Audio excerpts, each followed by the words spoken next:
আওয়াজ তুলবো, বাংলাদেশে কোন রকম ফাঁসিবাদ, বাংলাদেশে ভারতীয় দালালদের কোনো জায়গা হবে না। 16 ডিসেম্বর আমাদের মহান বিজয় দিবস। মহান বিজয় দিবসের আগের দিন আমরা ঘোষণা করব, যে বিজয় আমরা লাভ করেছিলাম সেই বিজয়কে আমরা ক্ষুণ্ণ রাখবো। পিন্ডির কাছ থেকে পাওয়া বিজয় আমরা দিল্লির কাছে সমর্পণ করবো না, এবং সেই ঘোষণা আমরা ফাঁসিবাদের কাছে প্রায় পরাজিত হয়ে গেছিলাম। আমরা মেনে নিয়েছিলাম স্ট্যাটাস কো, ভারতের গোলামি। সেই সময় হাদি হাসনাতরা বলেছিল উই রিভল্ট, তারা বিপ্লব করেছে ভারতীয় আধিপত্যবাদ এবং হাসিনার ফ্যাসিবাদের বিরুদ্ধে। দুর্ভাগ্যের বিষয় হচ্ছে আমাদের প্রজন্ম জুলাইকে বিপ্লব বলতে চায় না, কারণ জুলাইকে বিপ্লব বললে তাদের স্ট্যাটাস কো বজায় রাখা যাবে না, এস্টাবলিশমেন্টের স্ট্যাটাস কো বজায় রাখা যাবে না, দুর্নীতি বজায় রাখা যাবে না, গোলামি বজায় রাখা যাবে না। এই জন্য জুলাই তাদের কাছে শুধুমাত্র একটা অভ্যুত্থান, বিপ্লব নয়। আমি প্রথম দিন থেকে বলে এসেছি জুলাই আমার কাছে বিপ্লব। সেই বিপ্লব আমরা ধারণ করি। সেই বিপ্লবের মূল স্লোগান ছিল দিল্লি না ঢাকা, ঢাকা ঢাকা। আজকে ক্ষমতায় যাওয়ার জন্য যারা দিল্লি এবং আওয়ামী লীগকে পোষণ করতে চায় তাদের স্মরণ করিয়ে দেওয়া দরকার, হাদিদু এরপরের বুলেট আপনাদের জন্য অপেক্ষা করছে। অনেক চেষ্টা করছে আমাদের পত্রিকায় গত 1 বছরে তাদেরকে বোঝানোর জন্য, নেতাদের উদ্দেশ্য করে লিখেছি কথা বলেন, তাদের জবানে লাগাম দেওয়া যায় নাই। ক্ষমতায় যাওয়ার উদগ্র ইচ্ছায় তারা একে অপরের বিরুদ্ধে যে রেটরিক ব্যবহার করছেন, এই রেটরিকের সুযোগে প্রতিভাষা এবং ভারতীয় আধিপত্যবাদ আমার বাংলাদেশে অনুপ্রবেশ করেছে। আপনারা সুশীলদের কথা বললেন, হাসনাত সুশীলদের কথা বলে গেল। আসল কথা হচ্ছে আমাদের ভুলে গেলে চলবে না, এই সুশীলরাই বাংলাদেশে ফ্যাসিবাদ কায়েম করেছে। সুতরাং সুশীলদের কাছে চরিত্র বদলানোর কোন আশা আপনারা করবেন না। হাসনাতদের প্রজন্মের কাছে আমি বলতে চাই, এই সুশীলদের বিরুদ্ধে লড়াই করে হাদি যে কালচারাল ফ্যাসিজমের বিরুদ্ধে লড়াই শুরু করেছিল, সেই লড়াইকে আমাদের সফল করতে হবে ইনশাআল্লাহ।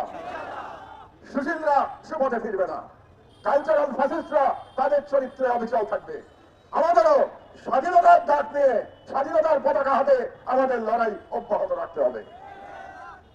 হাদি ঠিকই বলেছেন, সবাই হাদি হতে পারে না। আমি পারি নাই, আমি চেষ্টা করেছি, কিন্তু আমি হাদি হতে পারি নাই। আপনারা বলেছেন কুষ্টিয়াতে, আপনাদের মনে আছে 2018 সালে আমার উপরে হামলা হয়েছিল, কিন্তু গুলি করে নাই, হাদির উপরে গুলি করেছে, এই যা পার্থক্য। আমি সেদিন তাদেরকে বলেছিলাম ভারতীয় কুকুর, এই ভারতীয় কুকুরদের আমাদের চিহ্নিত করে তাদেরকে নির্মূল করতে হবে।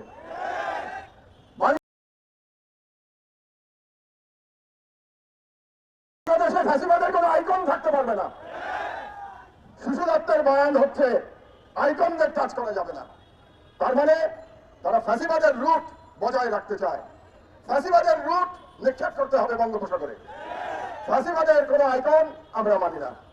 আমরা বাংলাদেশের স্বাধীনতায় বিশ্বাস করি। বাংলাদেশে কোনো বিভাজন আমরা চাই না। দেশের সকল বিভাজনের ঊর্ধ্বে উঠে আমাদের জনগণকে ইস্পাত কঠিন রেখে সমস্ত দেশীয় এবং বিদেশি সম্প্রসারণবাদকে মোকাবেলা করতে হবে। যেরকম মোকাবেলা আমাদের তরুণেরা 36শে জুলাই তারা করে দেখিয়েছিল যে তারা পারে। তা মুখ পেতেছ, আবু সাইদের মুখ ধরা ওয়াসিমরা মুখ পেতে দিয়েছিল। তারা বলেছিল বুকের মধ্যে দারুণ ঝড়, বুক পেতেছি গুলিকর। এখানে যদি ফেসিলের কথা না বল, ভারতীয় রয়ে কোনো থাকেন, আমি বলতে চাই আমি দাঁড়িয়ে আছি উন্নত ফিরে পারলে গুলিকর, আমি দাঁড়িয়ে আছি।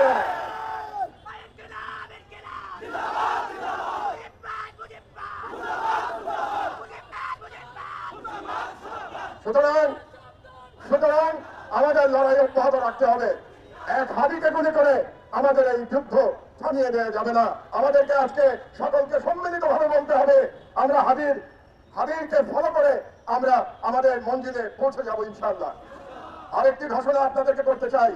হাদি একটা অসাধারণ কাজ শুরু করেছিল। হাদি একটা কাজ পাগলা ছেলে, অসাধারণ কাজ শুরু করেছিল কালচারাল ফ্যাসিজমকে মোকাবেলা করার জন্য। সে একটা সেন্টার তৈরি করবার উদ্যোগ নিয়েছে। ভাবতে পারেন এই যুগে যখন তরুণেরা বই পড়া ছেড়ে দিয়েছে, তখন সেই কালচারাল সেন্টারে হাতি ঘুরে ঘুরে মানুষের কাছ থেকে বই জোগাড় করছে, আগামী প্রজন্মকে উপযুক্ত করবার জন্য, ইন্টেলেকচুয়াল ফাইট করবার জন্য, কালচারাল ফ্যাসিজম মোকাবেলা করবার জন্য এতটা দূরদর্শিতা ছিল হাদির মধ্যে। আমি আপনাদের সামনে, সকলের সামনে, আমি আজ থেকে হাদির সেই কালচারাল সেন্টারের দায়িত্ব গ্রহণ করলাম। হাদির কালচারাল সেন্টার আমি এটা চালিয়ে নিয়ে যাবো ইনশাআল্লাহ। হাদির যারা সহকর্মী এখানে উপস্থিত আছে তাদেরকে আমি বলতে চাই, হাদিকে তোমরা সুস্থ হতে দাও, সেই পর্যন্ত হাদির কাজ আমি সম্পন্ন করবো ইনশাআল্লাহ। আজকে আমাদের সময় এসেছে, আমাদের সবাইকে রুখে দাঁড়াতে হবে, ঐক্যবদ্ধ হতে হবে, 5ই আগস্টে ফিরে যেতে হবে। আর যে রাজনৈতিক নেতারা শুধুমাত্র ক্ষমতায় যাওয়ার জন্য অস্বীকার করবে, ভারতীয় হেজমনির সাথে সারেন্ডার করবে, আওয়ামী ফ্যাসিবাদকে পুনর্বাসিত করতে হবে, সেই সমস্ত রাজনৈতিক ব্যক্তিকে আপনারা প্রত্যাখ্যান করুন। আজকে আমাদের সকলকে বলতে হবে, যে কোনো রাজনৈতিক ব্যক্তি যে সুশীলতা করবে, সুশীলার আচরণ করবে, সুশীলার আচরণের মধ্য দিয়ে বাংলাদেশে আবার ফ্যাসিবাদ কায়েম করতে চাইবে, সেই রাজনীতিকে, সেই রাজনীতি চিন্তাকে আমরা বাংলাদেশের সাধারণ জনগণ আমরা প্রত্যাখ্যান করি। আমরা তাদের বিরুদ্ধে আমরা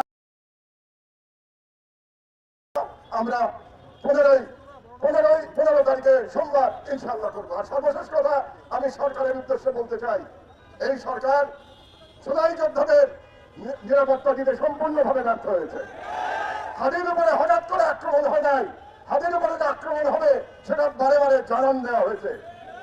আজকেও জুলাই যোদ্ধাদের উপরে আক্রমণ করা হচ্ছে, ফুয়াদ আক্রান্ত হয়েছে, আজকে জুলাইয়ের বলে গেল, জুলাইয়ের টেলিফোনেও হুমকি আসছে, অথচ এই সরকার ভদ্রতা দেখাচ্ছে।